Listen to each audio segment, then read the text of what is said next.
Well, good morning, everyone. I make it 9:30, so we'll make a start.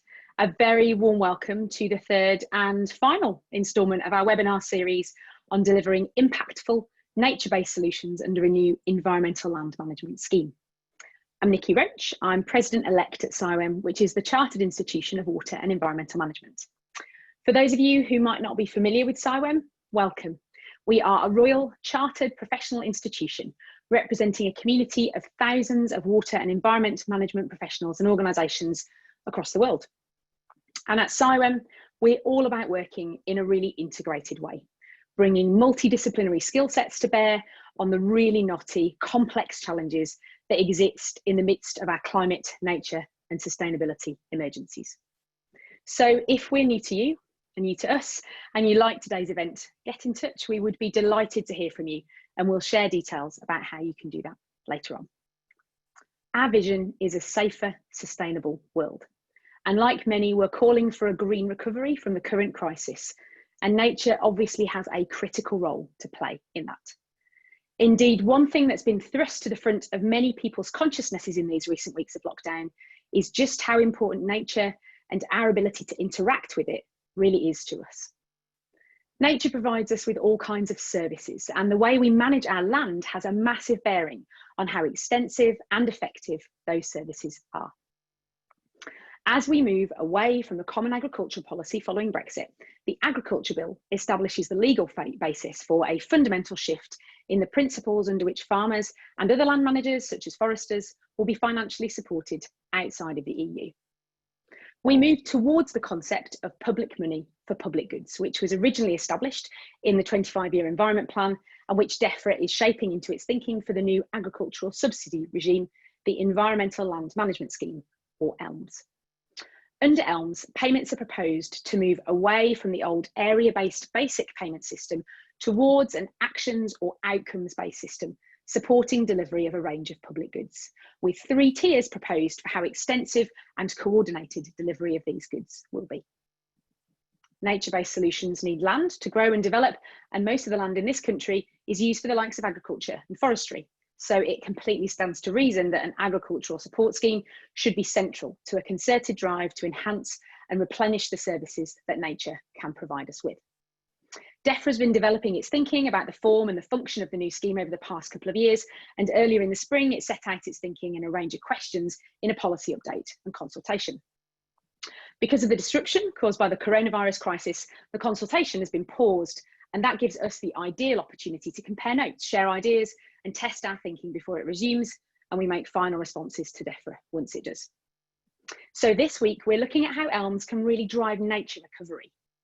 When the 25-year Environment Plan was published a couple of years ago, it contained the commitment that we should be the first generation to leave the environment in a better state than we inherited.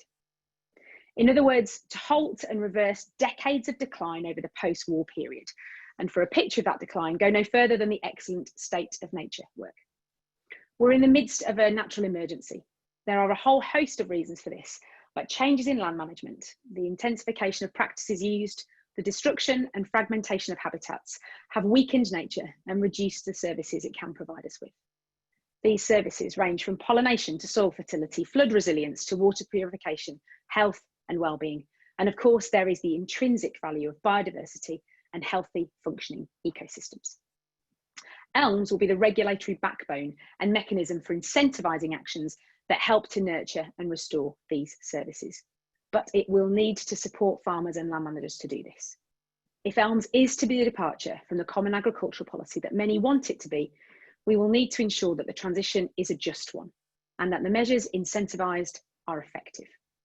So I am delighted today that we have with us a range of speakers who can discuss just these considerations. First up, we'll hear from Gareth Morgan from the Soil Association to explain just how critical soil health is, not only to a healthy environment, but to sustainable and productive agriculture. Soil fertility is an issue that's only recently started to grab the attention of senior decision makers, but it's doing so now because the health of far too many of our soils is declining at an alarming rate with all kinds of consequences, and ELMs needs to reverse this. Following Gareth, we've got Tom Lancaster from RSPB, and he's going to give us a rundown of what wildlife NGOs are looking for from ELMs. Tom's been at the forefront of thinking in this area, and RSPB have considerable experience of working with farmers to deliver positive outcomes for nature. Then we'll take a short break, and afterwards we'll be welcoming Annabelle LePage from Natural England. As we know, ELMs is intended to reward actions and outcomes rather than land ownership. And Annabelle is going to tell us about the results of Natural England's pilot project, which looked at how results-based payments might work in arable and upland grassland systems. And then finally, of course, clean and healthy water is a component of the environment which is central to CIWEM's aims. Nature can give us so much in terms of water treatment and resilience mechanisms, and Dr. Gabriela Dotro from Cranfield is going to talk to us about where some big opportunities lie and how ELMs could help to drive these forward. So let's do a quick bit of housekeeping. We'll be splitting this 2-hour session into 2 halves, and we'll hear from our first 2 speakers, after which I'll ask them a couple of questions to spur some discussion. We heard your feedback, and we want to let you know, and we also want to let you, the audience, pose the questions as well, and see and comment on what other people are asking. So this time, we'll be testing Slido rather than Zoom Q&A to let you ask questions and vote on those that others have posed. So if you can head to slido.com, and Jane will pop something on the screen in a second. So slido.com and enter the code NBS2. You can submit your questions within the Q&A section on Slido rather than here in Zoom at any time, and hit the thumbs up to promote questions submitted by others. You can also interact with each other and comment on any active questions in Slido by hitting reply underneath the question. And if you can't use Slido right now, don't worry, we'll display the most voted for questions on the screen. We're also going to use Slido to ask your views on 3 questions which have been put forward by DEFRA to help inform their consultation process, and 1 to help us. You can answer at any time, including after today's session, and the poll will be open for the rest of the day within the poll section of Slido. So slido.com, NBS number 3. There was really good engagement with this poll last week, and we'll be feeding the responses back to DEFRA at the end of this series. Some of the responses were really long, some short and punchy. It's your choice, and obviously we won't show you the long ones, but your feedback is really important to DEFRA and it will help inform the scheme. So please do take a couple of minutes to respond. So without further ado, it's time to introduce you to our first speaker. Gareth Morgan is the Head of Farming and Land Use Policy at the Soil Association. Prior to that, Gareth spent 10 years with the RSPB as Head of External Affairs and Head of Agriculture Policy. And before that, he worked at Natural England on agricultural policy. He's interested in the nexus of food production, the environment and health, and has a personal interest in growing and harvesting as much of his own food as possible. So Gareth has to leave us shortly before the break, so we're going to take questions to him immediately after this talk. So do start putting him forward on Slido as soon as you can. Over to you, Gareth. Thank you very much, Nikki, and good morning, everyone. Thanks for this opportunity to talk to you. In particular, greetings to those outside England, with apologies that the focus of this conversation will be a little bit England focused, but hello to those of you in the other countries of the UK and indeed beyond. I've chosen a rather provocative sub-question for my presentation, and I'm going to try and answer the question, can farming be a nature-based solution? And that might seem quite a curious question, but what lies behind it is my feeling that the current paradigm for the way that we look at nature in farming is that the best nature-based solution for farming is to stop it. And we see that both in arable systems and in grassland systems. In arable systems, the predominant thought, I think, amongst conservationists at one extreme end is to cease production in order to enable rewilding or to enable afforestation. And even within farm level, at the small scale, the approach has been to do things like create flower margins or skylark plots, where the basic premise is to stop production in that area in order to enable the nature activities to continue. And the quid pro quo of that is in order to enable intensification of farming elsewhere, but you take your eye off what's happening in the rest of the farmed environment.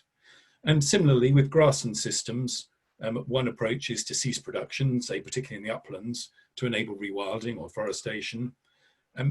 To a limited extent in lowland areas, the approach might be to freeze current farming patterns to turn it into conservation agriculture in order to enable grazing at an appropriate density to take place, but probably outside a normal farming system. And again, that enables intensification elsewhere, so you can have intensive ryegrass lays to enable intensive livestock production and activities like dairy and so on. The tacit assumption under all of this is that agricultural activity itself is a lost cause for nature. I think as a farming response to the nature crisis, this is probably quite a defeatist approach. We know from the very names that we use for much of our wildlife, it's co-evolved ever since farming started way back in the Bronze and Iron Ages in the UK. We have seen farming which has co-evolved with nature, and we see that reflected in names such as the corn bunting, the corncrake, the meadow pipit, the hedge sparrow, the meadow brown, the field scabious. Much of our wildlife has now evolved to live alongside farming, and it's only very recently, in the last few decades, that it's been impossible for that to continue. And agri-environment schemes have largely followed that approach. They focused on prescriptions that enable tweaks to activity, mostly based around local cessation of production in order to, or the prevention of intensification in areas. But the central premise is that the farming itself is a hindrance to generating nature. I think there is an alternative approach, which is based around co-generating nature as part of farming activity, as indeed has happened over previous millennia. And the best way, I think, to conceptualize this is to view farming again as an ecological process rather than as an industrial process. In other words, the utilization of sunshine and water and natural nutrients combined with a lot of human effort in order to favour edible plants and the production of crops and thereby meat on the back of that. In order for that to work, we have to view farmland again in its own right as a habitat. And I think the easiest way to do that is actually to look at soil as a habitat in its own right.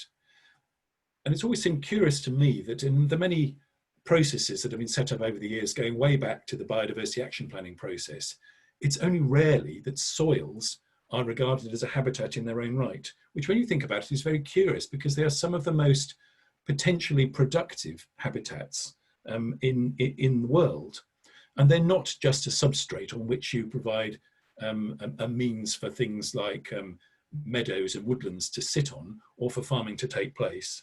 They're actually an active habitat in their own right. And I think restoring the concept of soils as part of both the farming ecosystem and the wider natural ecosystem is a key to how we redress the way in which we view agriculture potentially as a nature-based activity in its own right. In order for soils to function in that way, there clearly are a number of preconditions that one needs. You need high levels of soil organic matter. You need to be focusing on high levels of soil biota and equally high levels of above ground diversity, which is probably the opposite of what we see in most current farming practices. And if you do want to go down this route of repositioning soil at the center of thinking about agriculture as a nature-based system, you're going to have to focus on increasing soil organic matter, whether that's through rotation, the use of grass lays as part of those rotation, the use of cover crops, legumes, the greater incorporation of livestock into your agricultural activity, and reduce tillage in order to conserve the carbon. You also need to be thinking about how much artificial nitrogen you're putting into that system, because the combination of the artificial nitrogen and the use particularly of insecticides, but also fungicides and herbicides, are driving soil natural functioning, ecosystem functioning in the opposite direction. So the restoration, or probably the only realistic way of doing this, is to view farming probably as returning to more of a mixed farming system, which allows for those rotations, grass lays to be incorporated, combined with a degree of low intensity, less intensity livestock, and the grasslands having a greater biodiversity within them. Now, those sort of systems have a variety of names, agroecological, regenerative, organic. I'm not particularly hung up on how they're termed, but I think there are some broad principles about how those farming systems can function in a more ecological manner. And then one needs to focus less on the cessation of farming and more on the co-generation of agricultural production and nature. There's clearly big questions about the practicalities of shifting in this direction in farming systems. And just to highlight four of those that always come up. First of all, what will be the implication of such an approach for yields, food supply, and land use change? Secondly, what might be the implications for climate change? Thirdly, is there enough nutrition, natural nutrition in farming systems in order for them to be maintained? Fourthly, are we confident enough that we can maintain crop health if we shift in this direction? And fifthly, do they actually enable you to generate more nature? And the Soil Association has been working with a French think tank, IDRI, to try and do some modelling at a European scale and now at a UK scale about whether some of these questions could be answered. So I think we're accepting that a movement in this direction would be desirable, but is it feasible? Can it generate the yields, the climate change benefits, a movement towards net zero in agriculture, and the biodiversity benefits that we'd need to see? And the initial findings we've got from this work are very promising, certainly in terms of yields and nutrient availability, but also a clear indication that that there will be huge benefits to the ecosystem functionality of farmland if you go down that approach.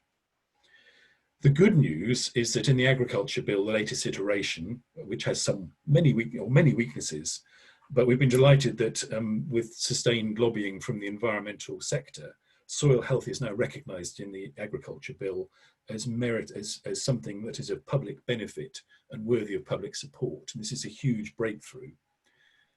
I think the bad news is that at the moment, my perception is that the ELMs scheme that's being developed in England, which started off with a very clear focus, refocusing on what are the public benefits and the outputs that farmers can provide, is showing signs of returning towards a more prescription-based approach. And I think that might lead us to, as it were, reinvent some of the problems of the past, which will be a return to the emphasis on prescriptions within agri-environment schemes, basically being about stopping farming either on a big scale to enable rewilding, which has an important role to play, or on a farm level scale of taking bits of land out of production in order to enable intensification elsewhere on the farm holding. I think this would be a good moment to make sure we take this opportunity of the paused consultation to think about whether there are more systems-based approaches that we could use through ELMs in order to co-generate farm production alongside nature. And I suppose then I would reframe the question to some extent as, can farming itself generate more nature intrinsically in order that in the long term we might need less agri-environment schemes? Now that might seem quite a perverse approach, but I think particularly in light of the current challenges we're facing, the comfortable assumption that we're going to have £3 billion available to pay farmers to temporize their production, to cease production either locally or to take land out of production, is an assumption we can't be sure about. The more that we can generate nature as an intrinsic part of the food production system within farming, and the more we can encourage a shift in that direction, and the more that opens up the possibility perhaps of things like bringing in resources for payments for ecosystem services. This doesn't obviate the need for agri-environment schemes, which have had amazing success, particularly on species recovery, targeted species recovery, and I certainly wouldn't resile from that. Indeed, I've been a great fan of agri-environment schemes over the year, and they've been spectacularly successful with some species recovery. For example, stone curlew recovery across England has been aided massively by agri-environment intervention. The more we can think about whether we can generate nature as part of the farming process itself, the less totally reliant we're going to be on agri-environment to do everything, because it's unrealistic to expect it to do everything. It can help at the margins, particularly with species recovery, and it can help support farm practices that benefit the environment. But I think it'd be unwise to rely entirely on that approach over the next 5 to 10 years. So in conclusion, I'd throw that question open at the beginning of your morning's discussions. Can farming itself be a nature-based solution, or do we need to rely on stopping farming in order to give nature space? Thank you. Thank you, Gareth. Well, that's an interesting way of starting the morning off. Thank you so much. It was great. And I'm keeping an eye on Slido. I'm so sorry. I said NBS2. Apologies. A few people have said, which is the code? So if you want to ask any questions for Gareth or for anybody else during this morning, slido.com, NBS, so nature-based solutions, number 3, please. I know some people might struggle to access Slido, but ideally we're using that for the Q&A. So Jane has very kindly popped up. So the way Slido works, if you've not used it before, you can vote for other people's questions if somebody's asking something that's similar to what you want to ask. So it's quite a democratic way of asking questions. We quite like it.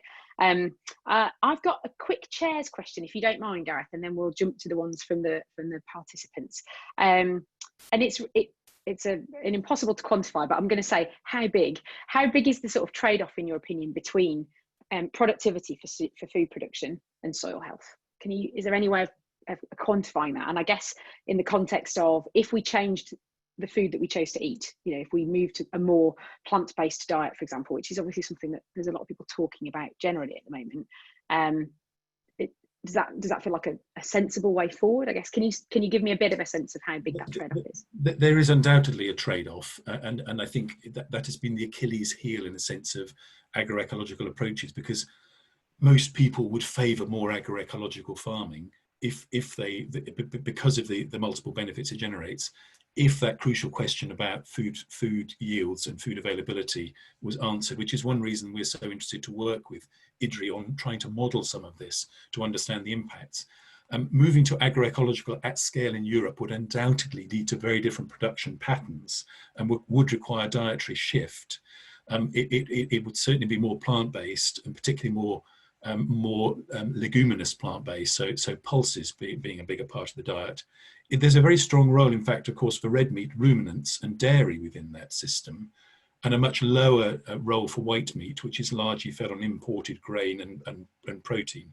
The upside of this is that the actual total calorific production of agroecology at scale in Europe, we think would be sufficient to maintain sufficient calories for the population, and the diet that it would accompany would be much healthier.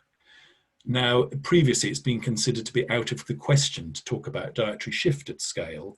I think that's changed in the last couple of months.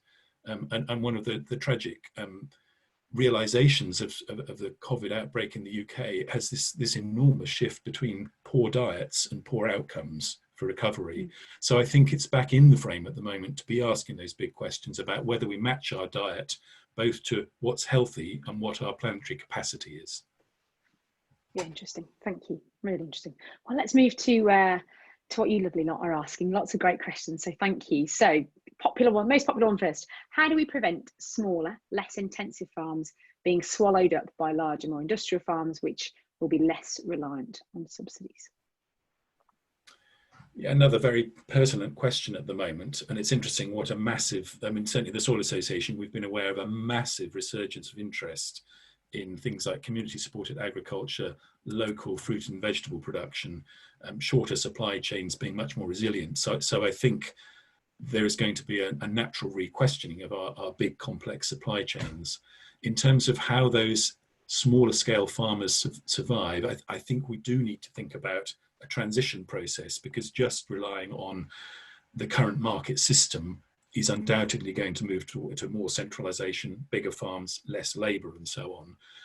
If we think it's more resilient to encourage smaller scale farms, particularly focused on things like fruit and vegetable production, which we're incredibly short of in the UK, where I mean we're importing vast quantities. Again, we've become very aware of that over the past few weeks. We are going to need some major input of resources to enable those sort of transitions to take place. I think as a transition to something that's more resilient and less dependent in the long term on support. But it would be naive to think that that could be done without considerable government support and intervention if there was agreement that that was the right direction to be going in. And first we need to create some sense of agreement that that is the right approach. Yeah, that's interesting. Thank you.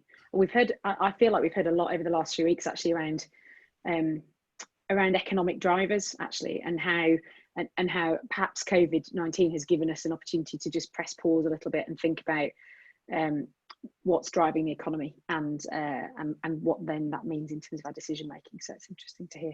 Right, Austin, your question has gained lots of interest, so let's have a look. Should meeting and maintaining minimum standards of soil health and good management be a prerequisite before a land manager can qualify for any further ELMs funds? Gareth, what do you think? there's undoubtedly a necessity for some kind of baseline around soil management, soil health, but I think again we need to think about how we do this in a transitional way. I think a lot of farmers are thinking about this much more, not just in the organic movement, but the no-till movement as well is very focused on this. And obviously the holy grail we're looking for is a minimum tillage system that's not dependent on herbicides, which most of them currently are. I think progress is being made in that direction. I think it would be unwise to shift to a system of immediate expectation that all farmers are managing their soils in an appropriate way. And this will need a massive increase in agronomic support for farmers, which is currently much more focused on products rather than soil management, to enable farmers to understand and engage in this, and also getting farmers themselves engaged. The boss of the Soil Association is very keen, for example, that part of this process would be farmers themselves being required to monitor their soils, for example, doing things like worm counts or whatever, to make sure that farmers are re-engaged with it as part of the shift that we need to see. Over time, undoubtedly, that needs to be in some kind of regulatory cross-compliance context. But I think we should be wary about doing that move too quickly, and we should be thinking about how we help farmers make the transition and their focus around soils. I mean, that's perhaps picked up a little bit of the next question, really. So, you know, personal experience one, somebody saying, growing up in a rural community, farmers dislike nature vehemently, and the badger call's testament to that. How can we change attitudes? You've obviously started to touch on that a little bit in terms of, you know, asking them from a regulatory perspective to be invested in understanding soil health. But what are your broader views around that? Yeah, I think maybe I live in a little bubble because I tend to move more in the sort of agroecological farming circle. I don't meet lots of farmers who hate nature, that's for sure, although some farmers dislike particular bits of nature at times. But I think a lot of farmers understand that natural processes underlie a lot of the farming. I think economic pressures have driven them in the opposite direction, of course, over past years, and it's tended to be perceived as farming as a battle against nature, which is why I'm really keen to reconceptualize this as farming as an ecological process built on nature, and clearly one needs to modify those natural processes in order to produce food, but fundamentally, to my mind, the very farming process itself is an ecological process, and until we get to that mindset returning, it's likely that we will end up with this perception that we got farming versus nature, mirrored by the farming community versus the environmental community, which has tended to be the dominant narrative. I think we are moving away from that at the moment, but there's a long way to go.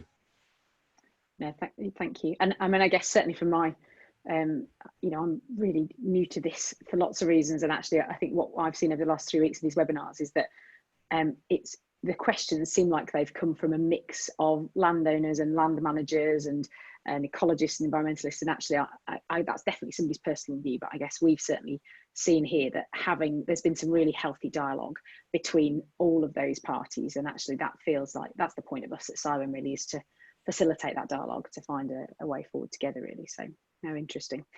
We have probably got time for one more, I think, Gareth. So the next one at the top is, do you worry that some may go into more intensive agriculture if ELMs isn't obligatory to join?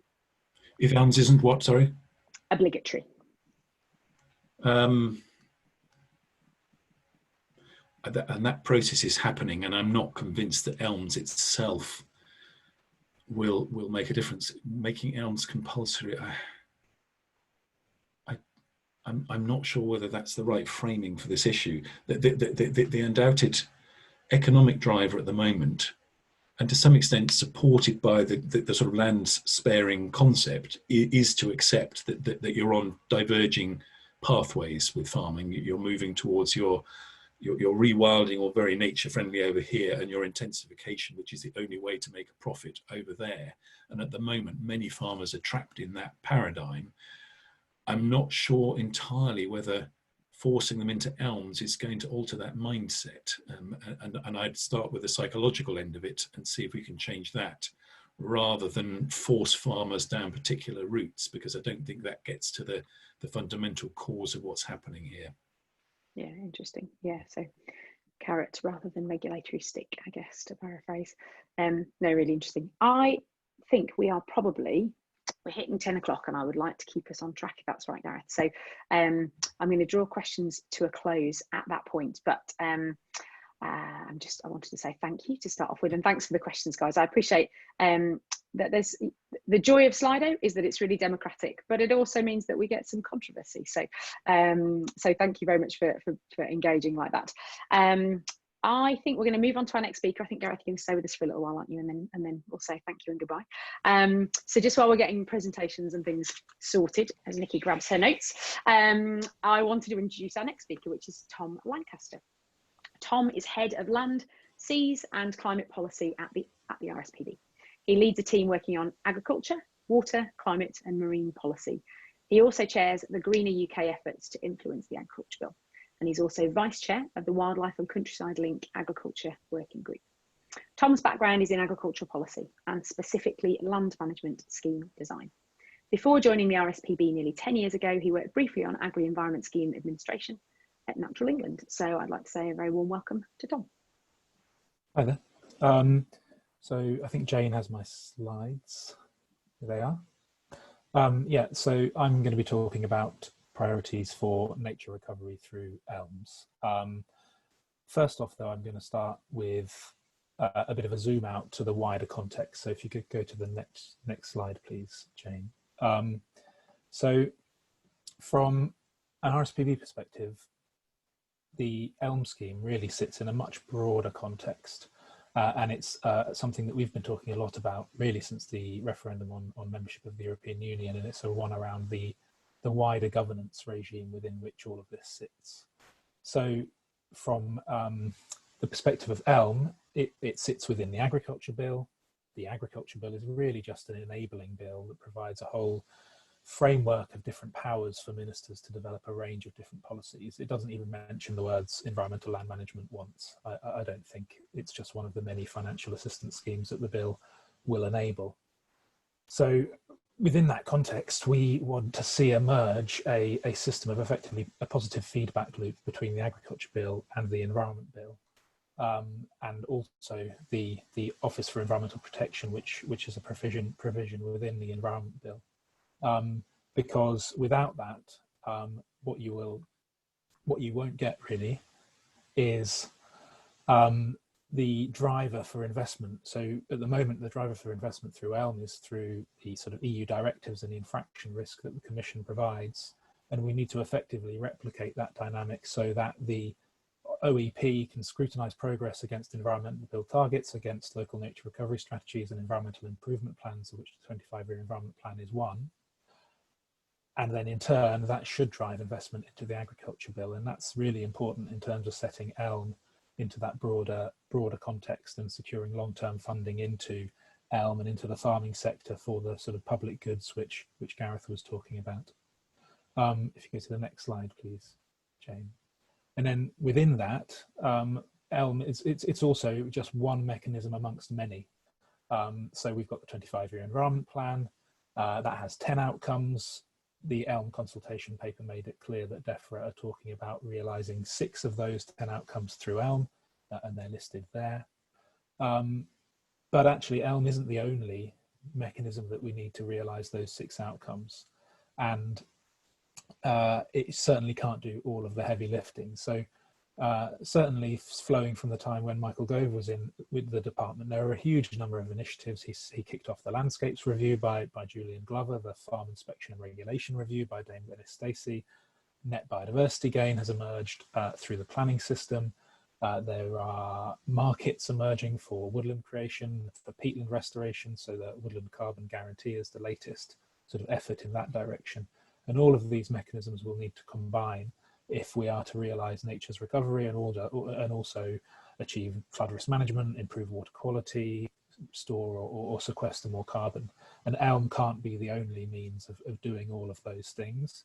And actually, you know, thinking about some of Gareth's talk, other mechanisms such as regulation will be much more appropriate when it comes to protecting us from environmental hazards or addressing pollution.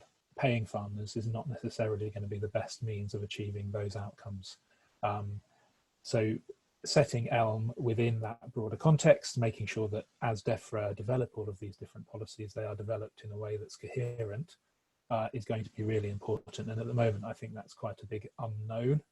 And there's not a great degree of clarity as to how DEFRA are connecting the dots between these different policies. So next slide, please, Jane. So with that broader context, I just wanted to jump into ELM and the sort of three-tier model. So I'm just going to talk briefly about the sort of priorities for nature against each of those three tiers. So for tier one, and so for those of you who aren't familiar, DEFRA are talking about tier one being the really broadly accessible scheme. We really want to see nature everywhere through tier one, I think it's fair to say. So we are proposing or pushing for packages and use of packages in tier one as a simple way for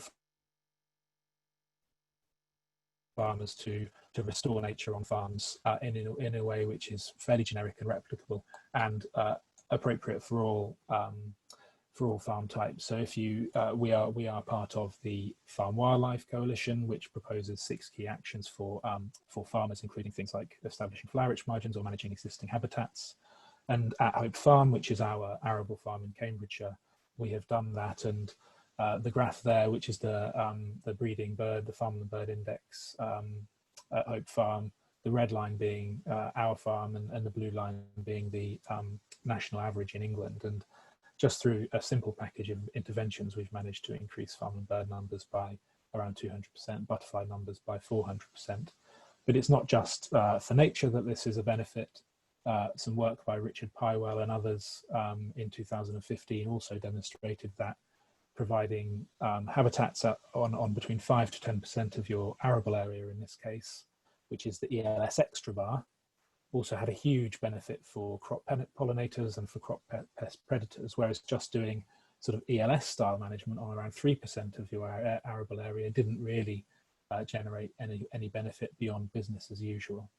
So when thinking about tier one, we really want to see a sort of step change in ambition toward much more proactive management for nature. But as Gareth was saying, it's not just about nature at the edges, as important as that is, and it is really important. It's also about soil management and regenerative farming. And we also want to then see support through tier one for organic farming, for genuine integrated pest management, for the sort of soil management that Gareth was talking about, and to also take that sort of whole farm approach. So next slide, please, Jane. And then thinking about tier two, which for those familiar with existing schemes, I guess the nearest precedent would be high level stewardship in England. We really want to sort of see that Lawton vision realised and think about landscape scale conservation and integrate that potentially with the local nature recovery strategies, which the Environment Bill envisages, so that you get sort of a join up between ELM and net gain and other policy interventions. We think this is going to be the really important tier for those farmers who want to maintain, restore or create priority habitats, again through that sort of Lawton network. And also for upland farms and other high nature value farms where the nature benefits flow from the system of farming, from extensive livestock production in particular, where they can create habitats such as wood pasture or hay meadows or species-rich grassland through the farming activities which are intrinsic to that farm system. And we've been doing a lot of work with those sort of extensive farm types to understand the economics of those as well, given how vulnerable they are, thinking about some of the questions around impact of withdrawing subsidies and moving to this public money for public goods system on some of the farm types which are most dependent on subsidies at the moment. But we also want to see continued and targeted species recovery. So lots of species are going down the pan quite quickly. So the turtle dove being a classic example, around 97% decline, much of that in the last 2 decades, likely to be extinct as a breeding bird in the next 10 years or so if we don't do something about it, and really targeting on those species, their particular needs, working with farmers to engage them around how we can recover those species is going to be really important. And the bird there is a searle bunting, which is a really good success story of previous agri-environment schemes in terms of how we've engaged farmers and worked with farmers to deliver their needs specifically on farms. And that can deliver multiple benefits, not just for other taxa, but for other environmental outcomes such as climate change or water quality as well. Next slide, please, Jane. And then finally, there's this sort of tier 3, which is the most novel element. It's really focusing in on scale. So I think the novelty of this is really around scale and DEFRA's ambition in terms of the activity, the scale of the activity, but also focusing on restoration and creation of habitats. I think it's probably fair to say it's not that novel in terms of how HLS has been used at places like NEP or for large-scale peatland restoration projects, but it's certainly a welcome statement of intent from DEFRA in terms of the scale of outcome that they want ELM to realise. From our perspective in thinking around nature-based solutions, nature-based solutions is a theme that cuts across all 3 tiers. So, pollinators and crop pest predators in tier 1 is a nature-based solution to agronomic problems. But generally, when people think about nature-based solutions, they're thinking about this sort of large-scale habitat restoration and creation. From our perspective, it's important that the nature-based bit doesn't get lost. So we're talking really about priority habitats here. So whilst things like commercial plantation forestry is important, we don't think of that as a nature-based solution necessarily. We think of it as more than trees. So the picture there is natural regeneration of woodland at Geltsdale, one of our reserves in Cumbria, but it should also be about peatland restoration, coastal habitat creation and managed realignment. And it should also be a mix of management and rewilding. So it's not just about letting natural processes take over, as important as that will be. In some cases that won't be appropriate and a more interventionist approach will be required, but it's certainly right to say that all of that is, and that scale of activity is a non-starter without community buy-in, because if you're thinking about managed realignment, you need the buy-in and support of local communities, and that's going to take quite an intensive engagement effort, which we're not necessarily getting from DEFRA at the moment for this tier of ELM. So next slide, please, Jane. And then just a final slide really from me in terms of how to make all of that work. And for us, these are 6 really important things. There are others, I'm sure, but these are the 6 that I've picked out now. So funding, adequate funding is a sort of absolute prerequisite to the success of ELM. We did some work last year to quantify and estimate the land management costs associated with delivering public goods from land. And across the UK, that was around £2.9 billion, and that included things like around £70 million for advice, but the predominant costs were in the management of land. Advice is a really important aspect, both in terms of securing the buy-in of farmers, but also adding value and getting the best outcomes from the scale of investment. And we also know that advice is really important in terms of tailoring management, using flexibility. So flexibility is really important, and I'm sure some of that will come out in Annabelle's talk about results-based payment schemes. But in order to use that flexibility, you need advice.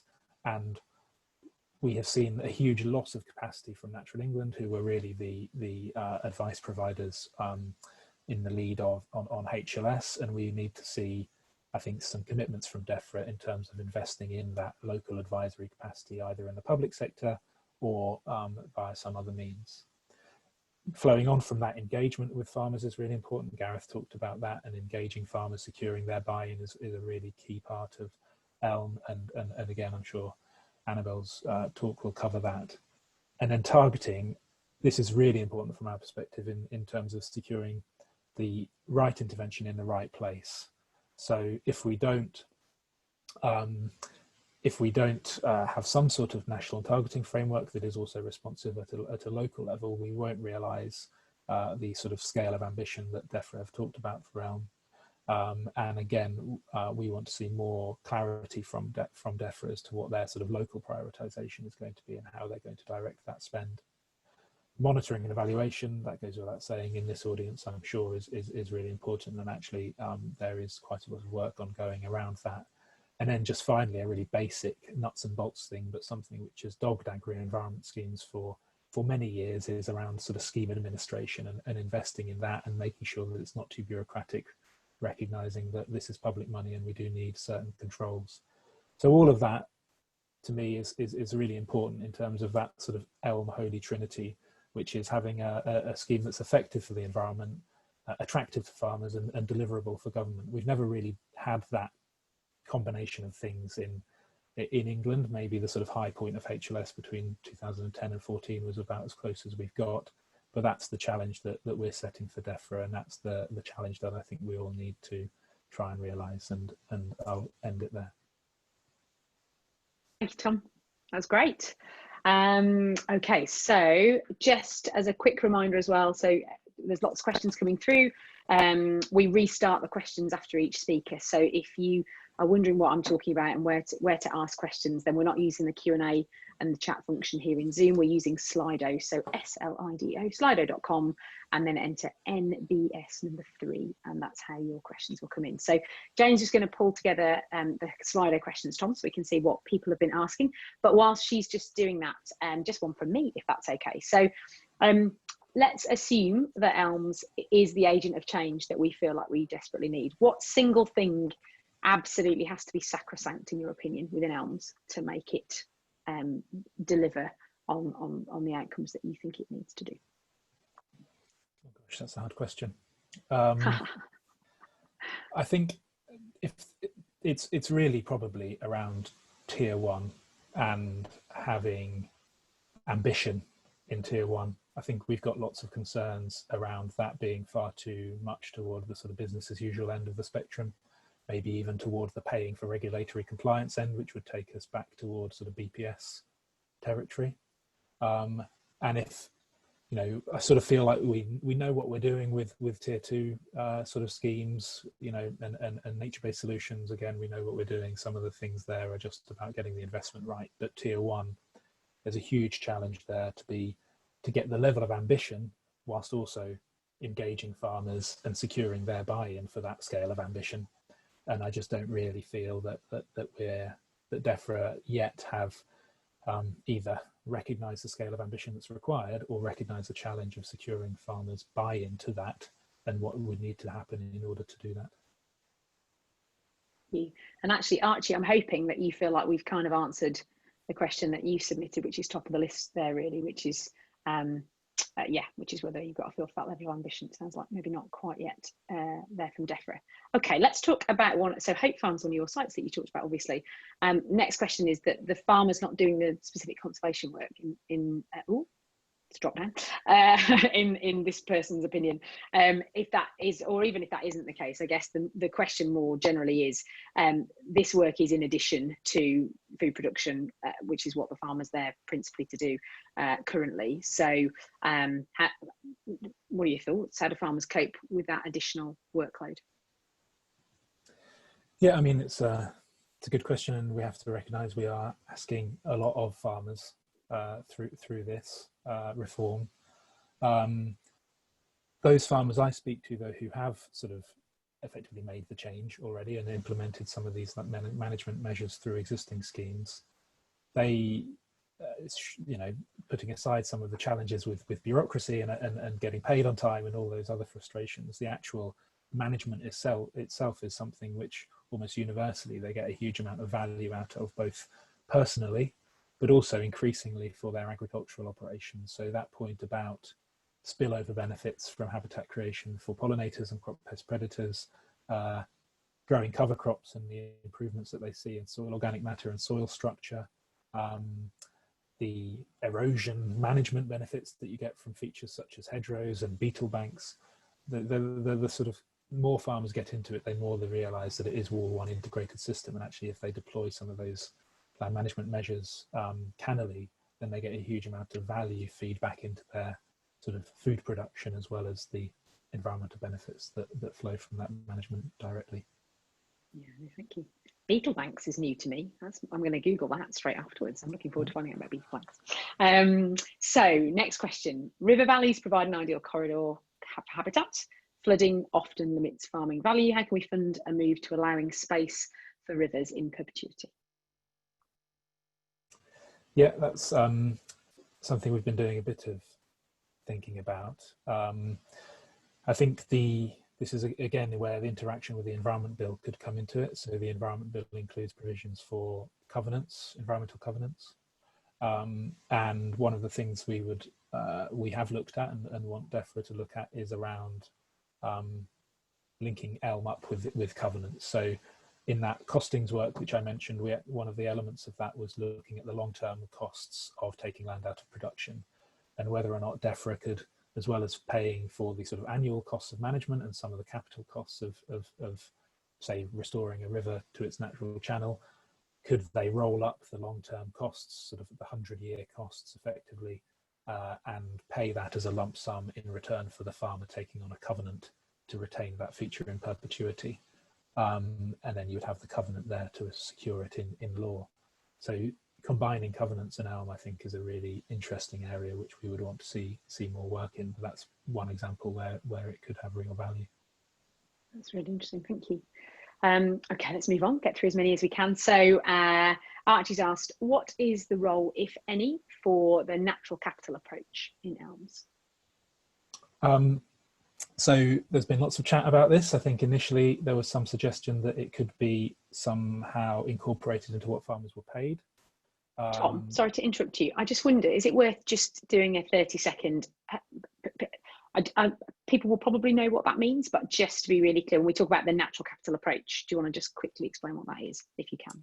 If I can, yeah, I guess so. Yeah. I don't mean you can't, just quickly is the challenge. Well, I'm not sure I can. So I guess natural capital accounting is around quantifying the benefits of natural capital or nature, not just in monetary terms, but in terms of the services that nature can provide. But yeah, thinking about its interaction with ELM, I think some people initially thought that might be a means by which you could calculate how much to pay farmers. I think we were always skeptical of that because effectively natural capital is about assessing the benefits. And if you pay farmers the full benefit, you destroy your cost-benefit ratio if you're thinking about your investment case as the Treasury. So we don't really think that it necessarily provides a basis for payments, but we do think that there is a means by which you could use it to assess value from ELM in order to make that long-term investment case. The sort of halfway house between using it to calculate payments and then just assessing benefits is whether or not you can use it to target management interventions in terms of targeting those interventions which have the greatest natural capital benefits.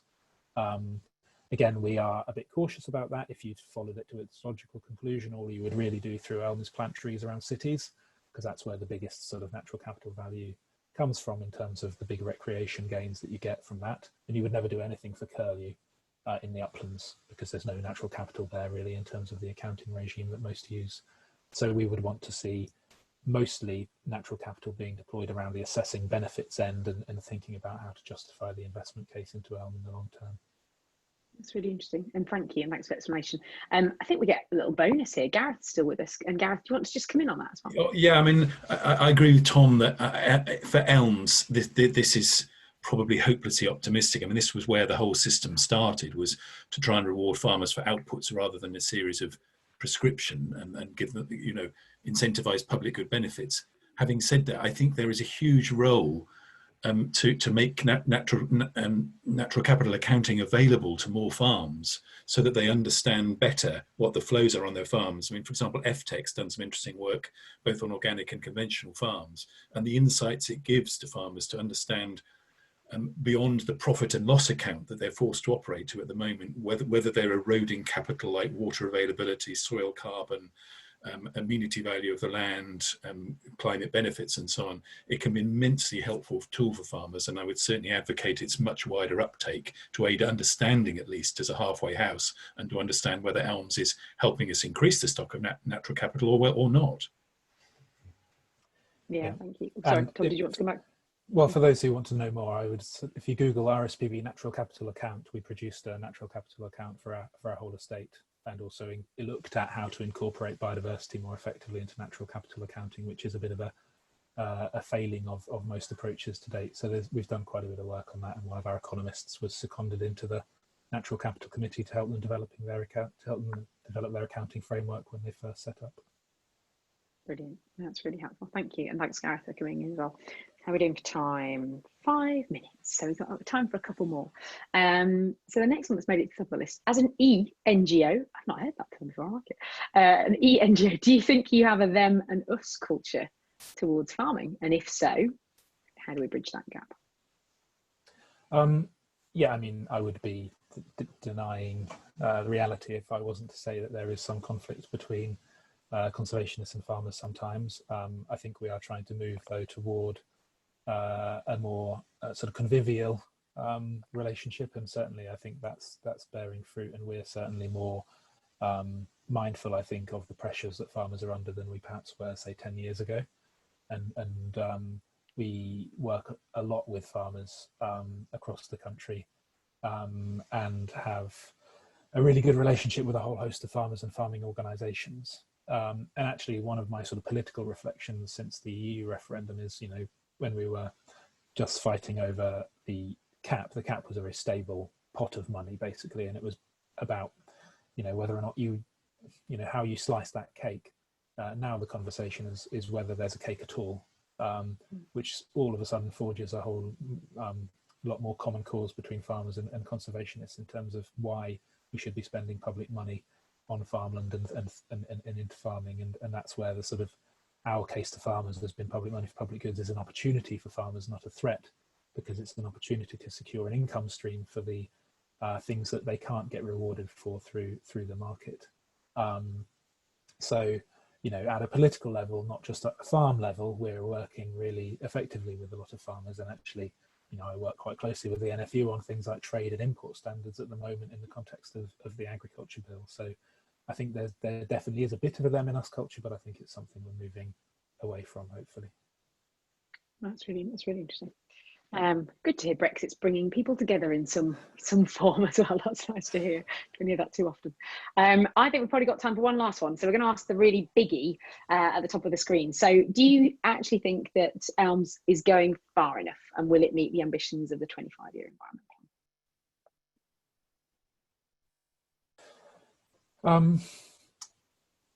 I don't think it is at the moment, in terms of I think we're really sort of supportive of sort of tier 2 and tier 3 as I was running through in the slide pack, and the consultation paper is fairly good on those elements. I think it is tier 1 in terms of that being the element which the majority of farmers would engage with, and the examples that are given in that consultation paper are around things like contour ploughing and nutrient management, which are really sort of pretty basic stuff and really in the sort of good practice zone, rather than what we should be spending public money on in terms of investing a sort of step change in the way that we farm and manage land. So yeah, we want to see a lot more ambition in that element, because if we are to realise the 25-year environment plan ambitions, and not just restore nature, but move to a more sustainable sort of farming system, it's tier 1 that's going to have to do a lot of the heavy lifting. And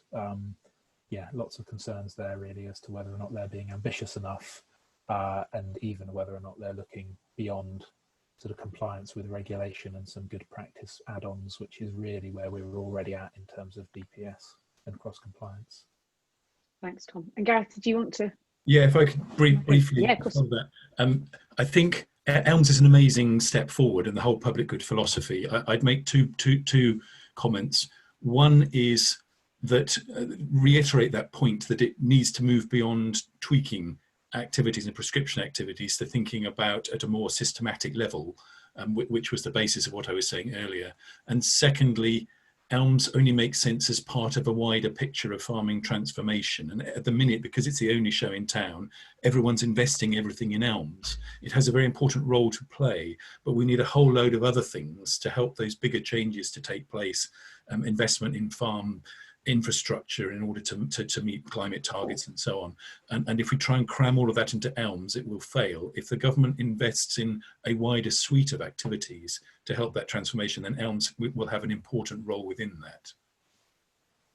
Brilliant. Gareth, I think that's probably a good place to conclude, if that's okay. So, well, a huge thank you to Gareth and to Tom for this morning, and thank you to those of you, in fact the 352 of you at the moment, which is brilliant, that are joining us this morning for this session. We're going to take a short comfort break. I'm going to go and Google beetle banks, go grab a cup of tea. We like to start back on time nice and sharply, so 10:35 we'll be back, so we'll see you soon. Right, welcome back everybody. Apologies for being a couple of minutes later than anticipated. I'm obviously a bit slower at making tea than I thought. I hope you managed to have a chance to grab a cup of tea or take a comfort break. We're going to crack straight on with our second round of talks. So first up we have Annabelle LePage from Natural England. Annabelle is a senior advisor at Natural England, where she's been managing the Payment by Results project since it started in 2016. She's been working for many years on the design and implementation of various elements within the mainstream agri-environment schemes, and has been enjoying the opportunity of trying out a completely different approach, which the current pilot is testing. We're really looking forward to hearing about this. So over to you, Annabelle. Right, thanks a lot, Nikki. I'm just going to run through in the next few minutes the information about the Payment by Results trial, which I've been managing. It's one of a suite of tests and trials which DEFRA have been funding, all which are designed to feed into ELMs planning and design. Is part of their ethos of co-design for ELMs, where a wide variety of organisations and groups have come together to offer up suggestions for how ELMs might work, and they're now testing those out within this test and trials programme. So the Payment by Results is one of those. It's actually unfortunate that it's running on the back of a previous project that was funded by the EU that started in 2016. So we've been running for 4 years now, and we've got one more year left, finishing in March next year. And it's a partnership project that's run by Natural England in partnership with Yorkshire Dales National Park Authority. So if I can move on to the next slide, please, Joe. Thanks. Now, I think there's 360 of you on the call. I'm not sure of different levels of knowledge of schemes, so forgive me if I'm going over what you know. But just as a bit of background, what we're doing in the trial is testing out a different approach to an agri-environment scheme, and basically in conventional schemes like we have at the moment, like countryside stewardship, the land manager gets an agreement document, and it's an action-based scheme. So basically in that agreement document there's a whole list of different management options for different fields or parts of the farm, and for each of these options there's a list of management rules telling them what they have to do each year and also what they're not allowed to do. Now these are known as prescriptions, and in the higher tier of countryside stewardship they can be tailored to some extent to better fit a particular situation, but they're largely fixed. And I mean, that isn't necessarily a bad thing per se. They are based on a lot of science and experience, and if they follow, then they should deliver what you want to see on that particular habitat or feature. And in return for following the rules, the land manager gets a fixed payment, but they also do have to keep quite a few records to prove they've done what they're supposed to do, such as a diary of the livestock grazing or records of fertiliser applications. So it also doesn't give them much flexibility to adapt the management on a field-by-field basis for their particular circumstances. So while there's a lot of evidence that basing a scheme on prescriptions like that approach does lead to the environmental outcomes, it's not universal by a long way, and the system can be seen to be fixed on the process and proof that you followed that process rather than the environmental outcomes you're trying to achieve. So what we're doing in Payment by Results is testing a results-based approach, which kind of turns it all on its head, as there are no rules, and instead the land manager can effectively do what they want. But we provide training and guidance on how to manage the land to deliver an intended outcome. In our case, we're looking at 4 different biodiversity outcomes, and their payment level isn't fixed, but it's linked to their level of success in delivering those outcomes. So one of the key advantages here obviously is flexibility, in that it gives the farm or the land manager, they don't have a long list of sometimes rather complicated rules to follow, but instead can apply their local knowledge and skills. And of course, this means the agreement document is an awful lot shorter and simpler. And there should be a value for money safeguard here, because if there's poorer results, that means a lower payment. So I'm sure the Treasury would be happy with it as well. If we can move on to the next slide, please.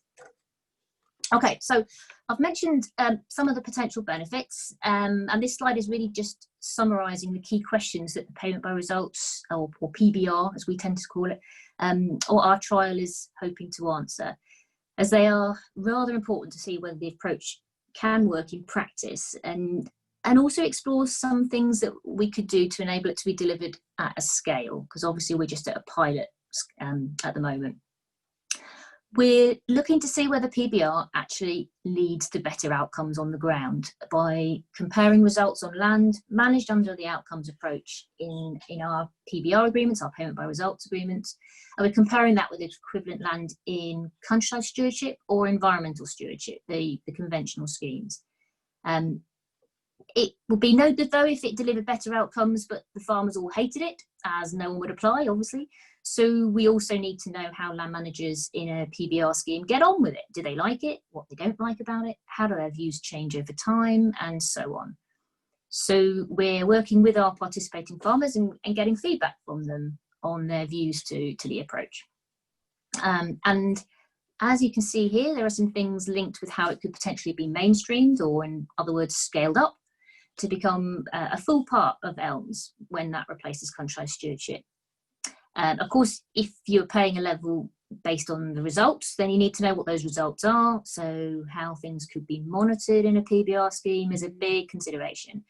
And what we're doing in the trial is seeing whether farmers can be taught to successfully measure their own results accurately, and whether this could be a basis for regular reporting in a future scheme, backed up by inspections in a similar way to what we do already in countryside stewardship, perhaps including other approaches such as using remote sensing.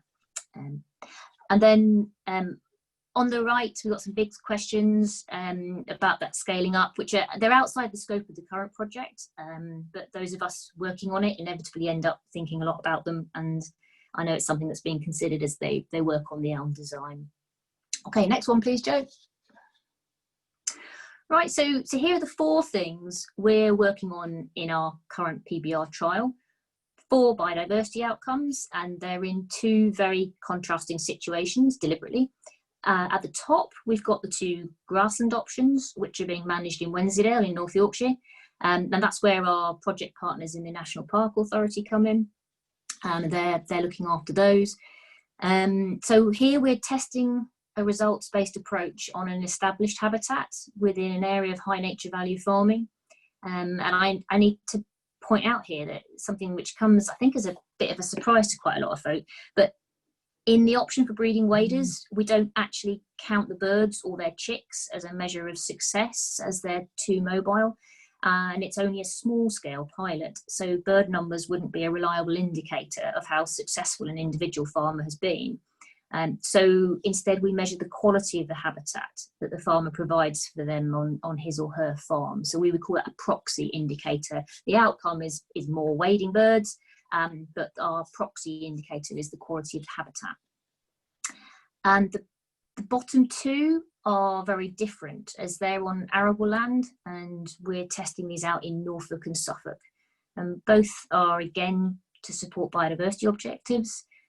In other words, we've got farmland birds on the left, with providing them with winter bird food, and on the right, we're looking to support pollinators by providing pollen and nectar resources for them. So again, the measure of success is the quality of these 2 types of habitats, be it winter bird food or the area of pollen and nectar producing plants. We're not counting birds or bees. Okay, so overall, we've got 31 farmers taking part with agreements, legal agreements to deliver these outcomes, and they've been managing land in the trials since the autumn of 2016.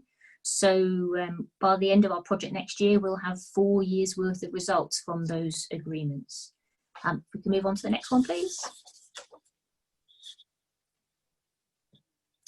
Okay, just a very quick overview of how it works in our trial. The farmer goes out and carries out a self-assessment using a standard approach which we've developed, and that in it we've designed it to be simple enough that they can carry it out easily and without any technical equipment.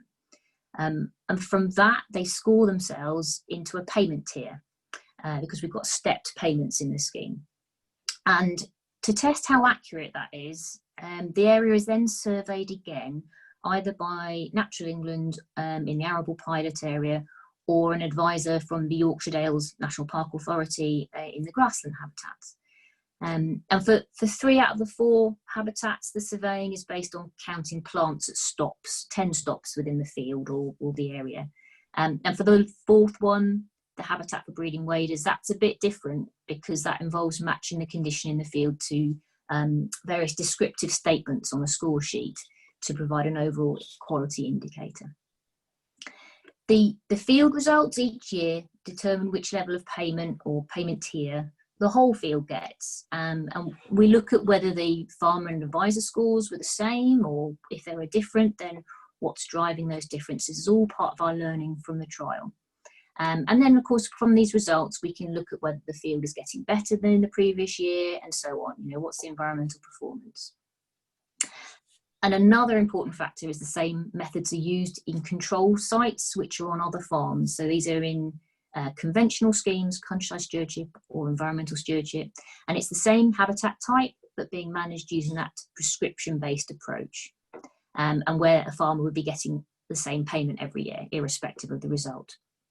So we can look at the difference in performance between our approach in using an outcomes focus and what's being delivered in the standard schemes that we've got at the moment on the ground. And then finally, as well as all of that, we're getting feedback the whole time from the participants and the farmers, whether be it from conversations on farm or at training events, but we pick their brains once a year by asking them to complete a survey on their attitudes to different aspects, which includes things like their confidence levels in doing the self-assessment, attitudes towards risk, and so on. Next one, please. Great. So I've got 4 more slides left to show just some of the key learning to date that's coming out of the project after 3 years of managing and monitoring the agreements, and we've got just this season, this summer left to go. Obviously, one of the first key questions as well is the environmental performance better with a results-based approach? And overall, the answer is yes. Phew, thinks me. It's clearer in the 2 arable options where both perform better under a PBR approach, especially the winter bird food, where we knew already that this could be really variable in quality in conventional schemes from our standard environment scheme monitoring. But in the payment by results agreements, the farmers have really pulled the stops out, and it is much, much better. The pollen and nectar plots, they are also better, but the difference is perhaps less stark than against the controls than with the winter bird food. The grassland is more of a mixed picture, and to be honest, particularly in the hay meadows, we didn't expect to see much change in just a few years, because obviously grassland is an established habitat, and meadows can take a long time to restore. But perhaps surprisingly, we've seen the scores in the payment by results meadows go up in just 3 years, and many have actually moved up a payment tier. So things are moving in the right direction, although of course you really do need to look at it in the long term. I'll be honest, the results from the wader habitat have been quite variable, and in particular we've had some really dry springs which have provided an outside influence on the scores, because part of the scoring takes into account the quality of wet features in the field because they're very important for waders. That's not ideal to have an outside influence, and we've also found that the more subjective approach to scoring these fields has been an issue, as it's proved to be less consistent. So again, all part of the learning process. We've been making some changes to improve that, and in 2019 the results on the wader fields were looking very encouraging. So it will be interesting to see what the results are this spring. I think the National Park advisors have just literally finished doing the surveys, having just been able to squeak out after the COVID restrictions. So we'll be interested to see what comes in from those. I put a note here about testing your methodology in the field, and I think that's definitely something to think about. We've spent 4 years developing and then using a method for scoring habitats and learned a lot along the way. Indeed, we're still learning. And it's really struck us that you need to be confident about what you're measuring, that it really is a good indicator for the intended outcome, especially when you're using proxy indicators like we're doing in the trial, such as measuring bird food quality rather than the number of target birds themselves. So you do need to have some, obviously, research behind you to back up your choices of indicators, and also the method that you've developed to go out and measure them. Next one, please. Thank you. Participants' attitudes. Of course, this is really important to the success of any scheme, be it results-based or something based on management prescriptions. I've put here just a selection of quotes from the annual farmer surveys where we've been looking into what motivates them and also how they feel about the risk of an outcomes-led approach. Given that in the current schemes, if they follow the rules, they get a guaranteed payment, while in our project, that payment isn't guaranteed from year to year. I think perhaps other things come into play, such as their confidence. If they're confident they can grow a food crop of winter bird food, and they've got the experience already, got the right kit to do it, and so on, then they may not be that bothered by the risk, as they'll think it's quite small. In fact, some of our farmers have just said that the PBR approach is just the same as any other part of their farming business. The payment is linked to quality and quantity, just like when they're producing wheat, livestock, or in our project, an environmental outcome. Next one, please. Thank you. Okay, so what we found is PBR, it definitely motivates farmers to manage their land differently, and they're all reporting that they're actively working towards getting a better score or maintaining this top score if they're already there. And it's not just about the money, although that's obviously a key driver, but there's all sorts of other things coming into play as well. We're getting a sense of pride coming through, a really strong feeling that PBR approach is fair. It gives them just reward for effort, and also pride when they get a top score. I guess it's a bit like getting an A-star grade in your exam if you get a top payment tier.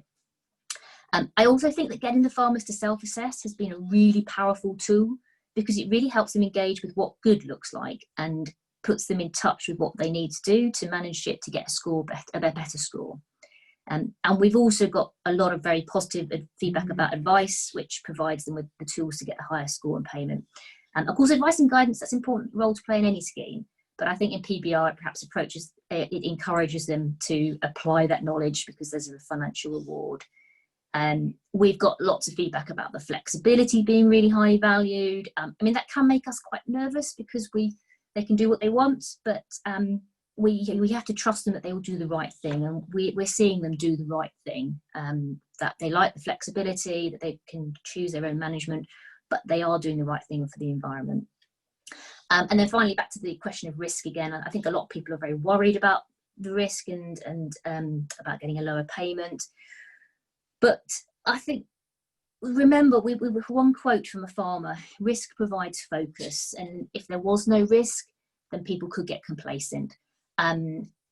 We recognise that it needs to be fair, and so I think one of the things we will be doing is looking at perhaps ways of getting a minimum payment guaranteed if they have genuinely tried and failed, rather than the separate situation where they failed because they didn't try. Right, and last slide, please. Okay, just a few things on implementation, thoughts that we've got coming out of the trial and about implementing it and upscaling it. I've already said it takes time to develop the indicators and test them, and obviously if you were to expand this approach on a wider scale, you'd need to do that for a much wider range of things than the 4 things we've done in our pilot. Implementation, I mean, I think Tom mentioned it, you would need to have an appropriate admin structure to build it, to base it on, perhaps with things that would help farmers, prompt them to do their surveys if you were relying on self-assessments, that they get prompted to do it at the right time of year and then submit their results, perhaps using a phone-based app, who knows, there's lots of potential there.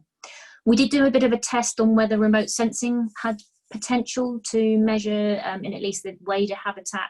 I have to admit it was quite a little bit disappointing in that we didn't manage to find anything that could directly replace what we were measuring in the field, but I think there's a lot of work there to be done in terms of perhaps at least supporting how you would carry out inspections, identifying things that don't match with what the field results are saying from the farmer, and so forth. A bit more research. But I think, just to conclude, those of us working on the project, we've been really inspired by the work our participating farmers have done and the attitudes they've got to it. I mean, obviously they're self-selecting and they put themselves forward to this, but even so, they seem to be genuinely fired up by it, and they feel it's a really good way to earn recognition and reward for their effort. And it really does tick the public money for public goods box as well. So I think my personal view is I really hope it can have a place in ELMs, potentially perhaps in tier 2 that Tom was describing.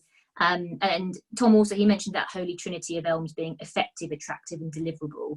I think it's certainly, we've proven that it can be effective, and at least the construct of our trial, it can be attractive and deliverable. Yeah, there will be some challenges, but I think that they can be surmounted. And just the last slide is, if you want to know a bit more than the results of the first 3 years when we were EU funded have been published, joint publication with the National Park Authority, it's on the Natural England webpage, and we have our own email address if you've got any direct questions for me later on. So that's it from me, thank you. Thanks, Annabelle, that was great. I think we've just got 5 minutes for questions as well, so I'm just going to wait for Jane to pop the slide up and we can have a bit of a look at those. So just a final reminder, if you've got questions for Annabelle now, or if you've got questions for Gabby in a second, then slido.com NBS number 3, and that's where all the questions come through. I don't think I can see them. Jane, can you pop the questions up for me, please? In fact, I can do it on my phone. Let's just keep going. Okay, first one. No, you're fine, don't worry, I can see it on my phone, so we'll just get started.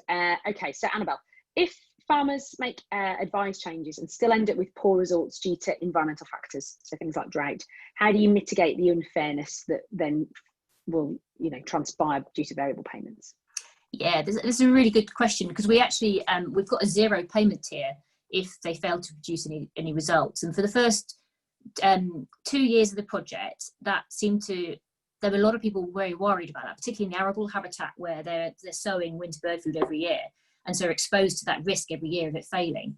And in the first 2 years, none of them came anywhere close to it. So we were quite complacent.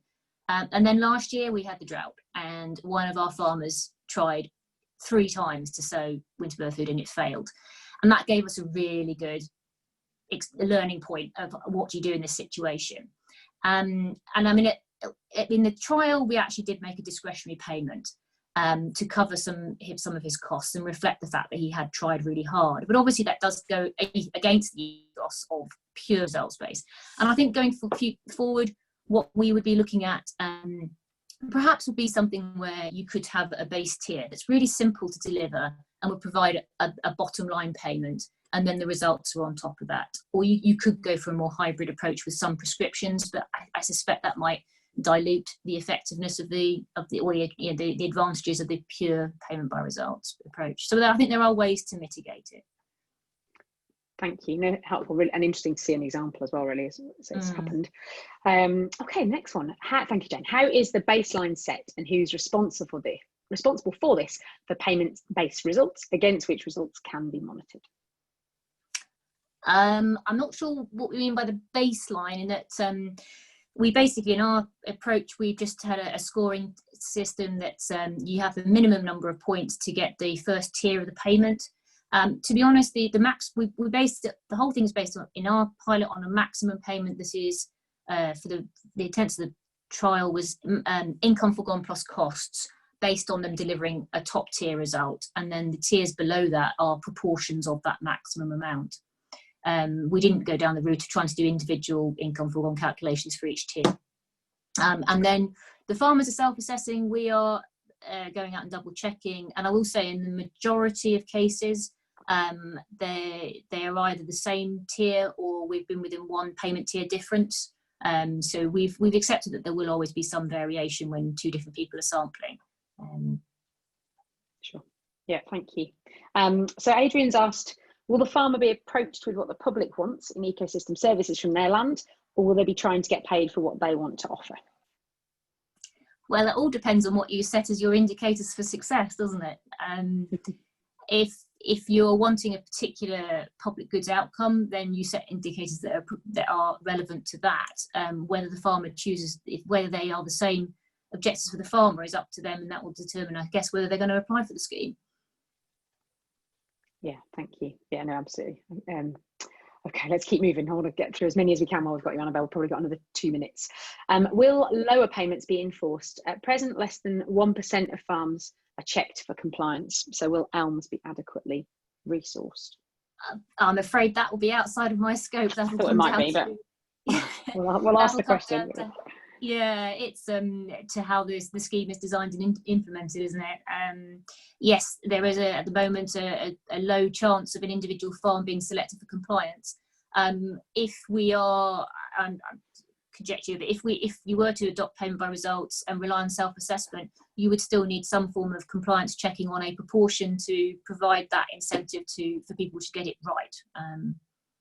Yeah, of course. Yeah, and as with every system that relies on people self-auditing, there's always an element of risk as well, isn't there? Yeah. So let's grab one more. So I think we've answered Adrian's. So for the payment by results approach, some of the benefits are longer term and not easily as measurable. So how would the landowner receive payments in the shorter term? Interesting. Yeah, that is an interesting one, and it's particularly relevant, I think, where perhaps some capital works need to be done to achieve those results, which provide an upfront cost to the farmer, but it might be that he doesn't receive the payment for them over a longer term. So you might need to do those as separate payments. It is a difficult one, and I think it always comes down to how many years do you run an agreement for, and how often, and that determines in itself where your payments might be. You may say that in the first few years you could do an extra top-up payment to recognise that there are upfront costs in delivering. It'll come down to scheme design. It's not something we've specifically looked at in the trial itself. No, thanks, Annabelle. Really helpful. Great to hear a real life example, really, of how this has started to be thinking about it. So wonderful. Conscious of time, I'm going to move us on. So thank you, Annabelle, for your time. Our final speaker today is Dr. Gabby Dotro from Cranfield University. Gabby's worked on nature-based solutions for wastewater management for the past 15 years. She's worked in academia and industry and spent 5 years seconded to Severn Trent Water's R&D team. Gabby's main area of research is on understanding the biogeochemical transformations of phosphorus, iron and nitrogen in engineered ecosystems and translating them into design recommendations. She's currently working on the development, promotion and implementation of nature-based solutions to deliver multiple benefits, including and beyond wastewater treatment in the water sector. So Gabby, looking forward to hearing this. Over to you. Okay, thank you for that. Let me see if that works. Yep, can you see my slides? Good. Yes, thank you. Good. Good start then. Okay, so well, thank you for the introduction, also for having me on this session. It's been very interesting, and it's quite different to what I'm used to doing, so please bear with me.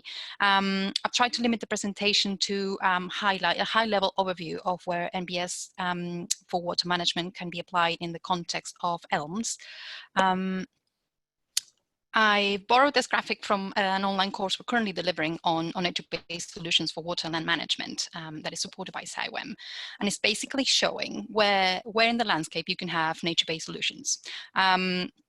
Basically, NBS can be used to deliver, to contribute to the key aims that were set up through the 25-year environmental plan. So we can have clean and plentiful water, thriving plants and wildlife. They can contribute to climate change, adaptation and mitigation, and also to the circular economy. In today's session, I think the key areas to highlight would have been a natural flood management, but there was a whole session on that last week, so I'm not going to touch on that. Peatland restoration, of course, which is possibly a tier 3 type of intervention. And then if we go to the lower tiers, to tier 1 and 2, it would be interventions like sustainable drainage and treatment wetlands. And it's the last one, treatment wetlands, that I'm going to be talking about for the rest of these slides. So I'm aware of the mix of backgrounds that we have in the audience, so please bear with me here. A treatment wetland is an engineered or created ecosystem that is designed to mimic the conditions of a natural wetland. And what you want to do is generate the conditions so that you get the pollutant transformation processes happening in a controlled manner. They can be 100% waterlogged, they can be operated as tidal flow systems with different water levels, and some of them are waterlogged, but you cannot see the water surface. So these are called subsurface flow systems. They, in terms of water quality, they rely on a number of pollutant transformation processes that are delivered through the key components of the plants, the microorganisms growing in the soil or the media that you use, some are free flowing in the water, and the biofilm that will grow again in the soil and in the roots of the plants and the media. I really should stop looking at my notes. I think I'm getting more distracted than useful. So the way that you design and you operate and also maintain your system is how it's going to have an influence on the predominant removal mechanisms that are happening in that system at any given point. So these are things to consider when you're choosing a scheme. So I put here, so that was in terms of water quality improvement, which is, you know, mainly what I work on. But the beauty of treatment wetlands, of NBS really, is that they can deliver an additional set of benefits. So these are co-benefits. And like I said before, depending on how the design that you choose, the wetland system that you choose, how you're going to operate it, how you're going to maintain it, are the potential co-benefits that you can add to that system on top of water quality improvement. So you can have amenity, social values. So you can have cultural services, provisioning services, regulating services, and supporting services with the systems, depending on how you design and operate them. They've been going on, I mean, they've been used in different applications worldwide for over 30 years. So there's a wealth of information out there on how to design them and how to assess them. And they have been used in various different applications. So municipal wastewater, yes, that's one of the key applications, but also for farm runoff, for agricultural runoff, for reservoirs, canals and waterways. So there's a lot of examples out there that can be useful and can be brought in to form part of the evidence base for using them in ELMs. So I thought I'd highlight some of the opportunities associated with these systems within the theme of this webinar series. So in terms of nature recovery opportunities, I'm highlighting here a couple of projects that have been delivered recently. One is the Aquaness project, which was EU funded, and this looked at different combination of engineered and more nature-based solutions for water quality improvement and other co-benefits. So one of the things that they did, they had 13 demonstration scale sites throughout the EU. And one of the things that they looked is how could these interventions contribute to habitat connectivity? And that was very location-based. So it was very specific to where they were located and also how the features that you put into those systems. And being a EU-funded project, all the results are publicly available. So I've just put the website there and a publication that you can look at if you want to. But there's definitely examples of how you can use treatment wetlands for a habitat connectivity type of application. The other example that I brought is from a UK survey of natural and engineered reed beds.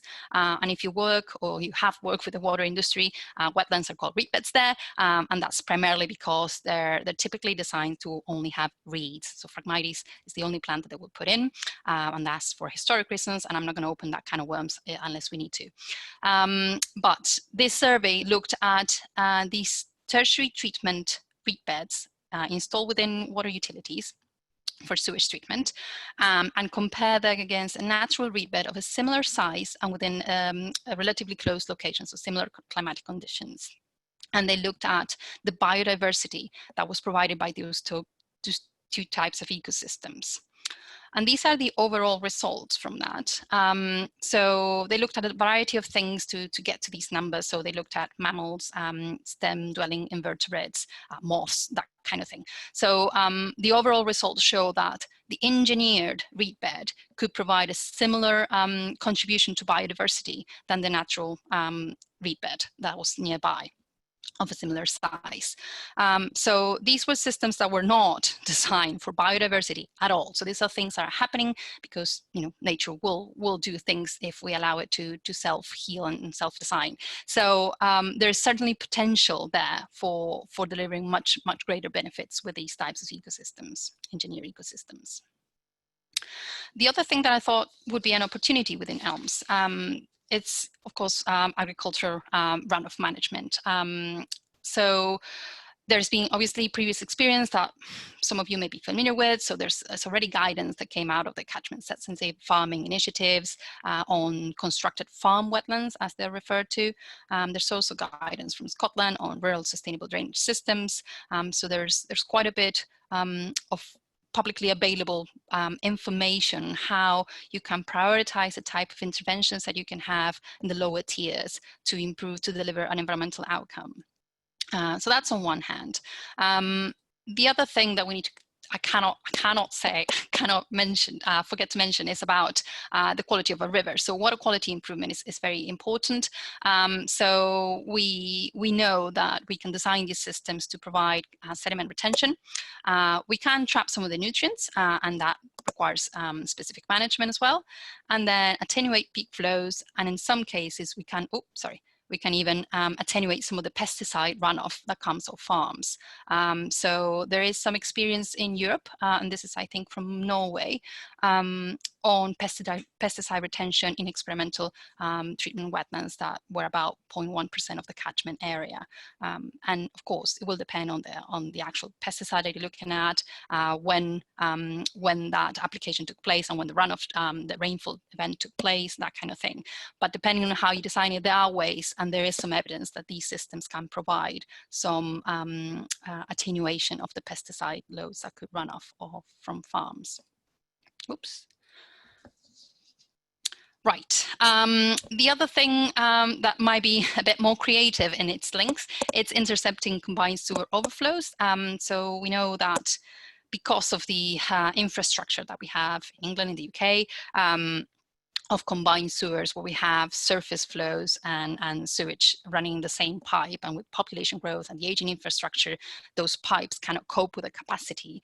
We have many points in the sewer where we have overflow. So before you get sewage coming out up from your toilet, there will be a discharge that will go to the river in some cases. And that will be with no treatment or very low treatment before it is discharged as dilute sewage. So there are plenty of examples, again, worldwide, on how you can intercept those CSO combined sewer overflow events and treat them with a treatment wetland and provide some benefits and therefore deliver some environmental benefits to the rivers. This is a case study from Italy in Carimate, provided to me by a colleague, and the treatment wetland that they built was able to capture between 50% and 100% of all CSO spill events. I don't know what that's blinking. And in terms of performance, it's very difficult to monitor the performance of these systems because of the rainfall events. So you have to do flow proportional sampling, that kind of thing.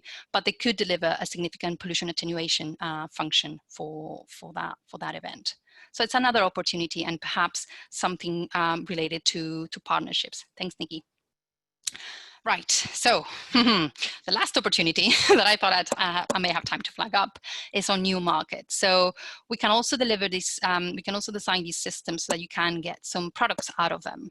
So you could have some biomass that you put in there that you can harvest and then recover for energy use. And that could be for on-site energy use, or it could be that you sell your wood chips to somebody that's interested in that for biomass, for energy production.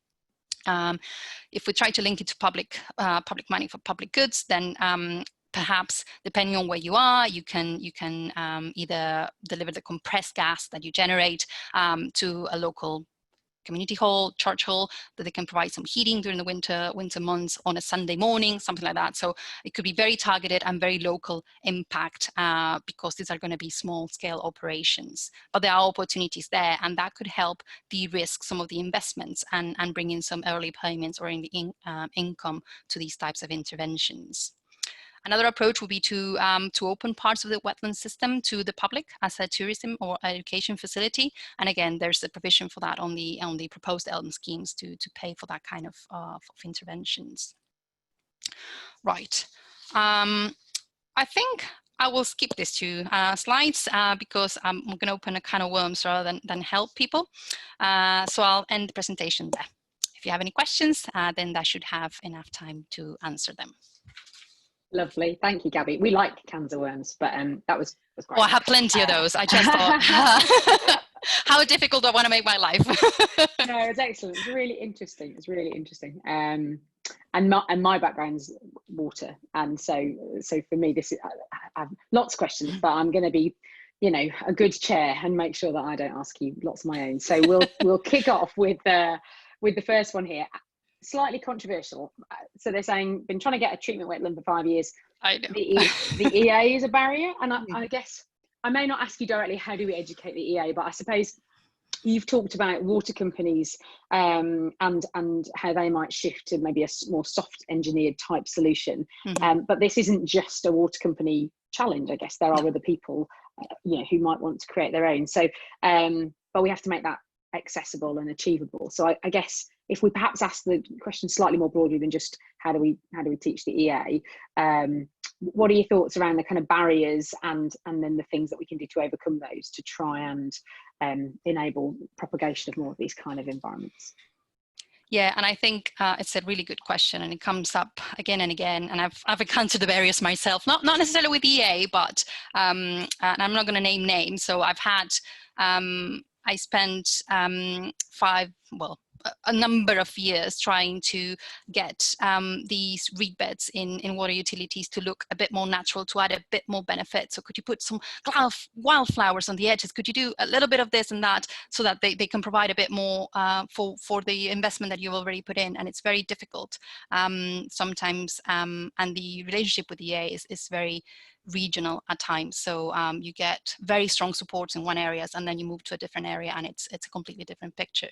So in terms of overcoming these barriers and myths and misconceptions that they may have because they had a bad experience 20 years ago with the system, I think it is about stakeholder engagement. So there's a number of initiatives running at the moment on trying to generate networks with different types of stakeholders sitting in the same table to discuss this kind of issues. So there's a whole move towards integrated constructed wetlands, they're called. It's basically a surface flow wetland, but they're coming from Ireland, and there's a lot of interest from the utilities and from the regulators to allow that to happen. But it's the evidence, it all comes back to the evidence. And sometimes the bigger barrier is not getting the evidence, but getting them to listen that you have evidence that this can actually work. So I think it is about making more case studies easy to access. So if I were to Google, I want to find some good case studies that I can easily point people to, and I did put some resources in my slides that you can see at the end on some good work that Nature Conservancy has done in the US on showing examples of nature-based solutions and particular examples of where you can do that. And then networking, just keep talking to people, and yeah. We're doing the training, we're doing the online courses, and CIWEM has been very instrumental in that as well. I mean, the seminar series will contribute to that. It's just spreading the word and making people more aware of what the realities are out there. Yeah, thank you. No, helpful. I'm hearing that there's lots of interest in your phosphorus, the slides that we missed. So I can bring them up. I just didn't know, it may take me more than a couple of minutes. Yeah. So, well, I wonder if you can, let's do that, because I think if people would like to see them, let's have a quick look. We've still got another 7 minutes or so. And just while Gabby's doing that, it's worth saying that we'll circulate well, the video, this recording will go up on CIWEM's website. You'll get an email to let you know about that, and it'll sit on the YouTube channel, so you'll be able to work through that and pause to click on the slides and as well. There's a lot more where that came from. I'm sure. I really struggle to keep it to time. You're doing really well. Talk about P. I should have said I'm from Argentina, so I talk very fast. So people need me to slow down and just raise your hand or something. It's all good. It's all good. Over to you. Let's hear about P. Okay. So phosphorus. Yes. So there's a lot of claims. So about the ability of treatment wetlands to retain phosphorus, and yes, they can do. You can design them to retain phosphorus, but you need to keep in mind that phosphorus is cycled through a system. So depending on where you're accumulating that phosphorus is the management strategy that you're going to have to implement. So if you're trying to get it to go into the plants, then you need to implement some form of harvesting regime to your wetland. Otherwise, the plant will die back, it will decompose and release the phosphorus into the water column. and then you end up with a source of phosphorus. If you allowed phosphorus to accumulate in sediments, then it's very critical that you keep those sediments with the conditions so that phosphorus is not re-released. Once the sediments goes anaerobic, you will get release of phosphorus because of the processes that take place in there. So this was just a case study that I brought from a survey that we did of a number of treatment wetlands, and they were used as tertiary polishing of sewage at a water utility. And over the years, the systems were effectively trapping the phosphorus that was coming in. But in some cases and at random times, they would release some of that phosphorus. And when we looked into a bit more detail on that, we looked at the fraction, so where is the phosphorus coming out as? And this was changed from it was coming into the wetland as a particulate phosphorus. This was because it was pre-precipitated with iron upstream. And then it was coming out as into the dissolved form. So it wasn't that we're losing solids from the wetland, it was that there were transformations taking place within the system. And the point that I was trying to make here is that they look very simple to design and operate, but they are very complex ecosystems. So you need, the point is you need proper advice on this. And I think there's a whole theme of advice and trusted advice that going on with ELMs and this webinar series. And this is no different to that. You need proper guidance on doing this. Yeah, no, thank you, Gabby. Sorry, you got one more? Did you want to? Apologies. I don't know. So this is just to say that there's a lot of research in the past 20 years on how to intensify treatment wetlands, so how to adapt, and so you can trap phosphorus and actually recover it. So rather than just try to store it and then dispose of it, how to recover it. And there's a lot of research on reactive media, so that would sorb or precipitate the phosphorus on the surface of the media, and then you can extract that media and then recover that phosphorus. And there's a lot of information on that coming out. Yeah, no, that's great. And given that P is a limited nutrient, I think the more recovery the better, really. Yeah. So we have probably got time for two more. One of the questions that I spotted before it went off the screen was, so constructed wetlands have been around for many years, but what are the kind of ongoing maintenance costs? And I suppose the question seems to be more about the trend. So do we see that they'll become more expensive over time, get less expensive, stay the same?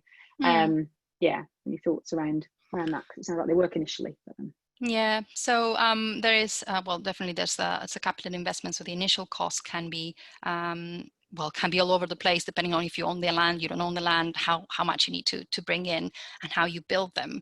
Are you going to bring aggregates in, or is it going to be a surface flow system where you have no additional costs?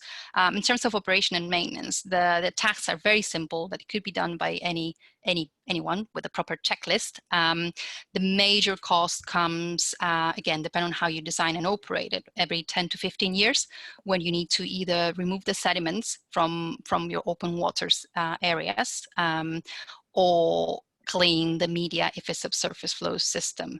So I think the key thing has been, in some cases, that there has not been that key intervention planned when they were doing the business case.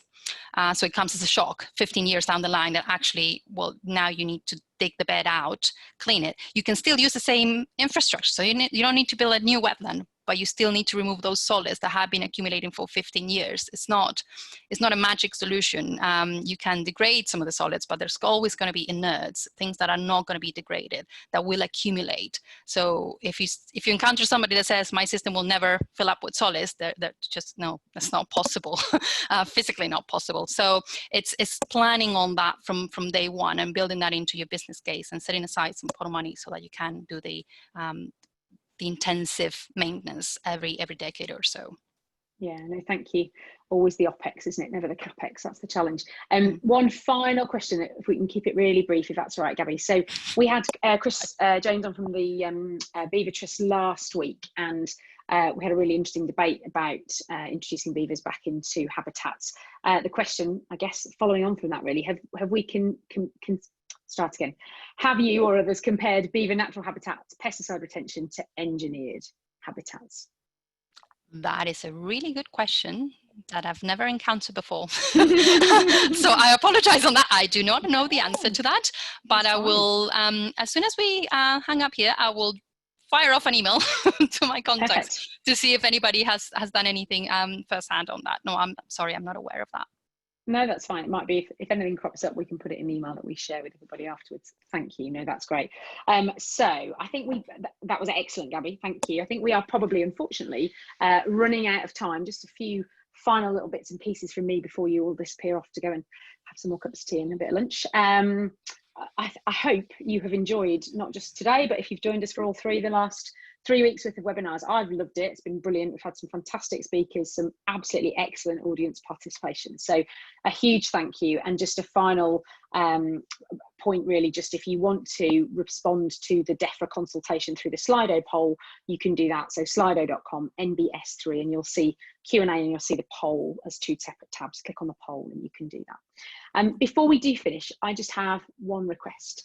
We really hope that you've enjoyed this whole series and that you found it interesting and educational. And we particularly hope that you like the fact that it was free. As an organisation, we want to bring this kind of event to as wide an audience as possible, and we think this is critically important if we want to build a green recovery from present circumstances. But like many charities in this sector, we've been hit hard by the impact of coronavirus. And many of the activities that we typically use to support free activities like these, which are the public benefit, have just stopped. And so without support, we're going to struggle to keep running these kind of events in the future.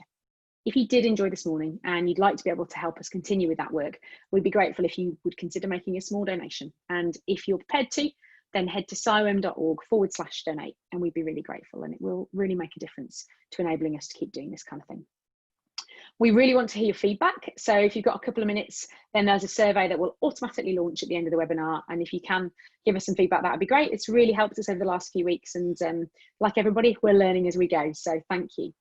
This was the last of our 3 webinars on this subject. I have thoroughly enjoyed them all. We'll be passing all of the questions and comments and polls onto DEFRA. If you missed the other 2, then you can head to the CIWEM website and you'll be able to find the other 2 sessions on there as well. And as I said earlier, please stay in touch. It has been wonderful. I think we've averaged between 400 and 550 people per session, which is fantastic. I hope you've enjoyed engaging with CIWEM. Keep in touch.